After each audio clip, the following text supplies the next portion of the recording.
बिस्मिल्लाहिर्रहमानिर्रहीम। अस्सलामुअलैकुम दोस्तों, एक और नई वीडियो के साथ आपका अपना मेज़बान कादिर बख्श कल्होड़ो आपकी खिदमत में हाजिर है। नाज़रीन, सीरतुन नबी सल्लल्लाहु अलैहि वसल्लम का सिलसिला जारी है और हम इस्लाम से पहले के अरब की बात कर चुके हैं कि इस्लाम से पहले अरब के हालात क्या थे। आज की वीडियो में हम बात करेंगे नबी करीम सल्लल्लाहु अलैहि वसल्लम की विलादत बास सआदत की, और आप सल्लल्लाहु अलैहि वसल्लम की विलादत के अलावा आपको मुख्तसरन आप सल्लल्लाहु अलैहि वसल्लम के परदादा और आप सल्लल्लाहु अलैहि वसल्लम के दादा हज़रत अब्दुल मुत्तलिब और उनकी ज़िंदगी के हालात व वाक़यात के बारे में भी बताएंगे। याद रहे कि हमारे रसूल मकबूल सल्लल्लाहु अलैहि वसल्लम की विलादत बास सआदत मौसम बहार में पीर के दिन सुबह सादिक के बाद और तुलुए आफ्ताब से पहले 571 ईस्वी को मक्कतुल मुकरमा में हुई। पीर का दिन आप सल्लल्लाहु अलैहि वसल्लम की मुबारक ज़िंदगी में बड़ी अहमियत का हामिल है।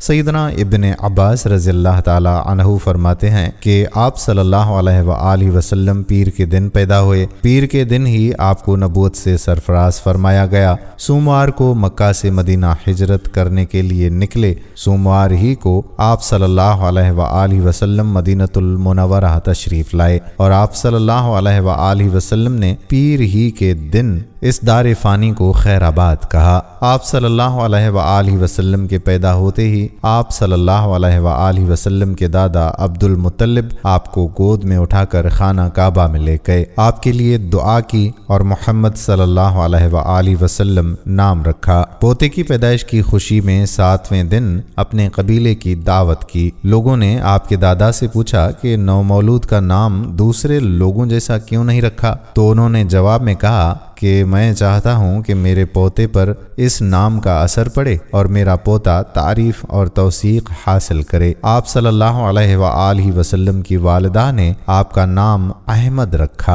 आप सल्लल्लाहु अलैहि वसल्लम की विलादत बास सआदत के बारे में हम मज़ीद तफसील से बात करेंगे, लेकिन इससे पहले आपको नबी अकरम सल्लल्लाहु अलैहि वसल्लम के परदादा और आप सल्लल्लाहु अलैहि वसल्लम के दादा की ज़िंदगी और उनके हमीदा औसाफ के बारे में बताते हैं। बस आपने वीडियो को बगैर स्किप किए आखिर तक जरूर देखना है। दोस्तों, वीडियो का बाकायदा आगाज हुआ चाहता है, लेकिन इससे पहले आपसे दरख्वास्त है कि अगर आप हमारे चैनल की ये वीडियो पहली बार देख रहे हैं और अभी तक आपने हमारा चैनल सब्सक्राइब नहीं किया हुआ तो अभी हमारे चैनल को सब्सक्राइब करके बेल के बटन को भी प्रेस कर लें, ताकि आपको मुस्तकबिल में हमारी अपलोड होने वाली मजीद मालूमाती वीडियोस का नोटिफिकेशन बर वक्त मिलता रहे। प्यारे दोस्तों, याद रहे कि हमारे प्यारे नबी हज़रत मोहम्मद सल्लल्लाहु अलैहि वसल्लम हज़रत इस्माइल अलैहिस्सलाम की औलाद में से हैं। आपको बताते चलें कि हज़रत इस्माइल अलैहिस्सलाम की खातिर जब अल्लाह ताला ने जमजम का कुआं जारी किया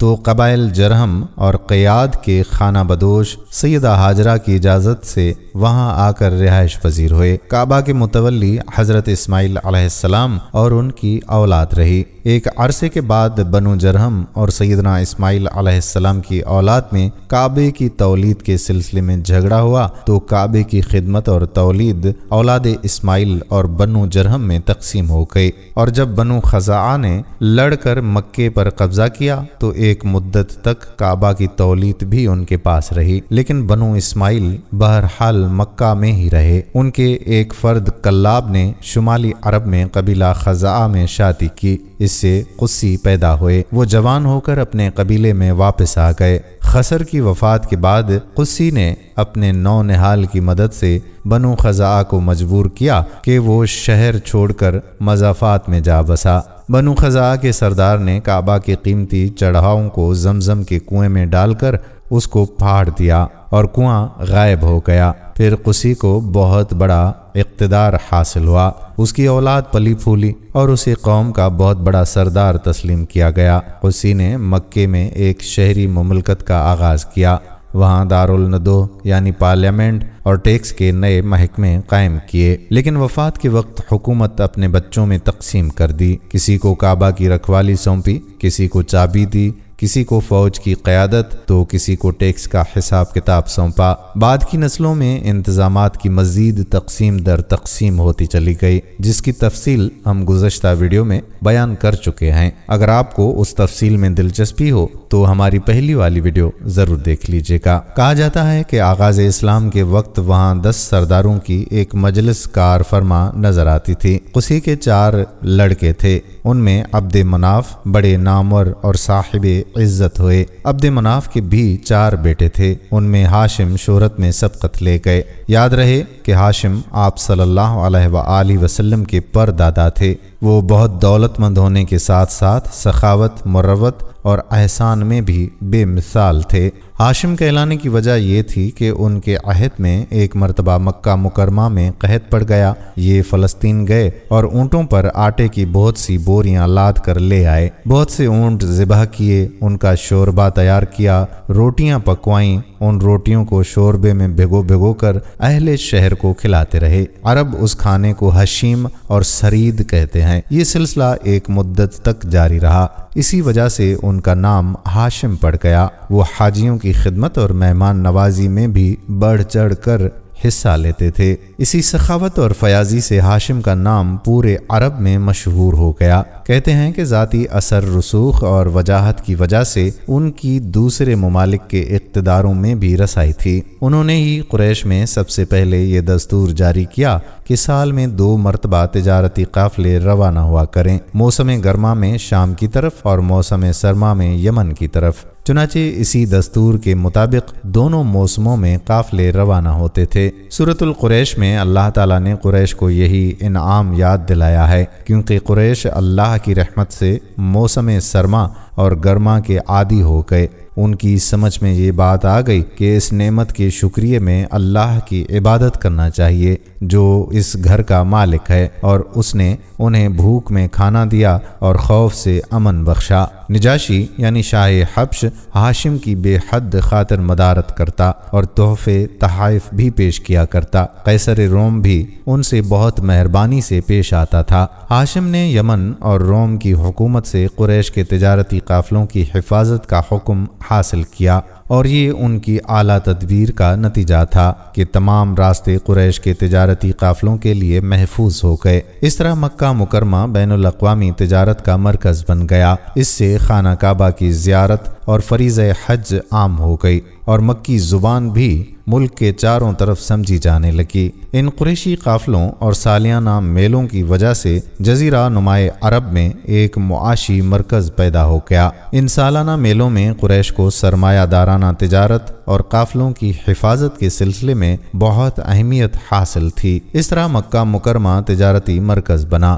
جس سے سیاسی مرکزیت کا راستہ بھی کھلا جو اسلام کا کارنامہ بننے والا تھا۔ 197 عیسوی کے چند ماہ بعد ہاشم کی بیوی سلمہ بنت عمر کے ہاں مدینہ منورہ میں شیبہ یعنی عبد المطلب پیدا ہوئے۔ بچے کے سر میں کچھ بال سفید تھے، اس لیے ان کا نام شیبہ رکھا گیا۔ شیبہ کا مطلب ہے بوڑھا۔ ہاشم کی وفات کے بعد ذمہ داریاں ان کے بھائی مطلب نے سنبھال لی تھیں، گویا مطلب شیبہ کا چچا تھا۔ اس کی وفات کے بعد شیبہ یعنی عبد المطلب نے رفادہ سقایا یعنی حاجیوں کو کھانا کھلانے اور پانی پلانے کی ذمہ داریاں بخوبی سنبھال لیں۔ انہوں نے حبشہ اور یمن کے درباروں میں اپنی قوم کی نمائندگی بھی کی۔ ان کی ملکیت میں ایک قدرتی چشمہ بھی تھا۔ ایک خواب میں انہیں ایک اشارہ ملا کہ فلاں جگہ کھود کر غائب شدہ زمزم کا کنواں برآمد کریں۔ کھودتے وقت اس سے انہیں دفن شدہ خزانہ بھی ملا جو کعبہ کے چڑھاؤں پر مشتمل تھا۔ یاد رہے کہ عبد المطلب کو زمزم کی ملکیت کے لیے بہت دشواریاں پیش آئیں، مگر اہل ظہر امن پسند تھے۔ انہوں نے طے کیا کہ کسی غیر جانبدار حاکم سے فیصلہ کرا لیا جائے۔ عبد المطلب نے یہ بات مان لی، لیکن پریشان بھی تھے، اس لیے منت مانی کہ اگر اللہ نے مجھے 10 بیٹے دیے اور وہ بلوغت کو پہنچے تو میں ان میں سے ایک کو کعبے میں جا کر اللہ کے لیے قربان کر دوں گا۔ جب 10واں بیٹا بھی بلوغت کو پہنچ گیا تو عبد المطلب کو منت یاد آئی۔ انہوں نے بیٹوں کے درمیان قرہ ڈالا کہ جس کا نام نکلے اسے قربان کر دیں۔ قرہ نبی اکرم صلی اللہ علیہ وآلہ وسلم کے والد جناب عبداللہ کے نام نکلا۔ جناب عبد المطلب کا ارادہ دیکھ کر رشتہ داروں اور دوستوں نے دخل اندازی کی اور انہیں مشورہ دیا کہ وہ کسی خاتون عرفہ کے پاس جا کر حل دریافت کریں۔ چنانچہ عبد المطلب ایک عارفہ کے پاس گئے۔ اس نے معاملہ سن کر مشورہ دیا کہ بیٹے اور 10 اونٹوں کے درمیان قرعہ ڈالو، اگر عبداللہ کا نام نکلے تو مزید 10 اونٹ بڑھا دو، اس طرح خون بہا کی مقدار میں اضافہ کرتے جاؤ یہاں تک کہ قرعہ خون بہا پر نکلے۔ انہوں نے قرعہ اندازی شروع کی۔ قرعہ ہر بار عبداللہ کے نام نکلتا رہا اور یہ 10 اونٹ ہر بار بڑھاتے گئے۔ جب 100 اونٹ پورے ہو گئے تو تب قرعہ اونٹوں کے نام نکلا۔ عبد المطلب نے 3 بار ایسا کیا تاکہ اطمینان ہو جائے۔ ہر بار 100 اونٹ ہی کا قرعہ نکلا۔ اب انہیں اطمینان ہو گیا کہ یہی اللہ کو منظور ہے، چنانچہ انہوں نے 100 اونٹوں کی قربانی کی۔ دوستو آپ کو بتاتے چلیں کہ زمزم کے کنویں کی ملکیت حاصل کرنے کے علاوہ جناب عبد المطلب کی زندگی کا دوسرا اہم واقعہ ابرہہ کا بیت اللہ پر حملہ ہے۔ تاریخ میں اس واقعے کو واقع فیل کے نام سے یاد کیا جاتا ہے۔ یاد رہے کہ ابرہہ ایک عیسائی سردار تھا۔ شاہ حبشہ نجاشی کی طرف سے یمن کا حاکم تھا۔ اس نے دیکھا کہ اہل عرب حج کے لیے مکہ مکرمہ جاتے ہیں اور خانہ کعبہ کا طواف کرتے ہیں، تو اس نے عیسائی مذہب کے نام پر یمن کے شہر صنعاء میں ایک عالی شان گرجا بنوا لیا۔ عرب میں اس گرجا کی خبر مشہور ہو گئی۔ قبیلہ کنانہ کا ایک آدمی وہاں گیا اور گرجا میں گندگی پھیلا کر بھاگ گیا۔ ابرہہ نے غصے میں آ کر قسم کھائی کہ کعبے کو ڈھا کر دم لے گا۔ چنانچہ وہ لشکر جرار لے کر مکہ مکرمہ کی طرف روانہ ہوا۔ راستے میں عرب کے جس قبیلے نے بھی مزاحمت کی، ابرہہ نے اسے تہ تیغ کر ڈالا، یہاں تک کہ وہ مکہ معظمہ کے قریب پہنچ گیا۔ وہاں کے لوگوں کو اپنے ارادے سے خبردار کرنے کے لیے اس نے اہل مکہ کے جانور پکڑ لیے۔ ان جانوروں میں عبد المطلب کے 100 اونٹ بھی تھے۔ جناب عبد المطلب کو ابرہہ کی چڑھائی کی خبر ملی تو وہ خانہ کعبہ کی دیواروں سے لپٹ گئے اور رو پڑے، اللہ سے اللہ کے گھر کی حفاظت کی دعا کی۔ قریش کے چند سرداروں کو لے کر ابرہہ سے ملنے کے لیے گئے اور اس سے اپنے اونٹوں کی واپسی کا مطالبہ کیا۔ ابرہہ ان کی بات سن کر حیران ہوا اور بولا کہ تم نے اپنے اونٹوں کی واپسی کی تو بات کی ہے، کعبہ کے متعلق ایک لفظ بھی نہیں کہا، میں تو یہاں کعبہ کو ڈھانے کے لیے آیا ہوں۔ جناب عبد المطلب نے جواب دیا کہ اونٹ میری ملکیت ہیں، اس لیے ان کی رہائی کے لیے چلا آیا۔ کعبے کا مالک اللہ ہے جو اپنے گھر کو بچانے کی پوری طاقت رکھتا ہے۔ ابرہہ نے ان اونٹوں کی واپسی کا حکم دے دیا۔ یہ اپنے اونٹ لے کر مکہ معظمہ واپس آ گئے۔ 60-70 ہزار کا لشکر تھا اور اس میں 9 یا 13 ہاتھی تھے۔ اس لشکر نے آ کر مکے پر چڑھائی کی۔ لشکر مکہ کے نزدیک پہنچا تو محمود نامی ہاتھی نے مکے میں داخل ہونے سے انکار کر دیا اور وہیں بیٹھ گیا۔ ایسے میں اچانک بحر قلزم کی طرف سے پرندوں کا ٹڈی دل نظر آیا۔ ان کے پنجوں اور چونچوں میں کنکریاں تھیں۔ جن سپاہیوں پر وہ کنکریاں پڑتیں ان کے اعضاء کٹنا شروع ہو جاتے۔ ان کنکریوں کے گرنے سے ابرہہ کی فوج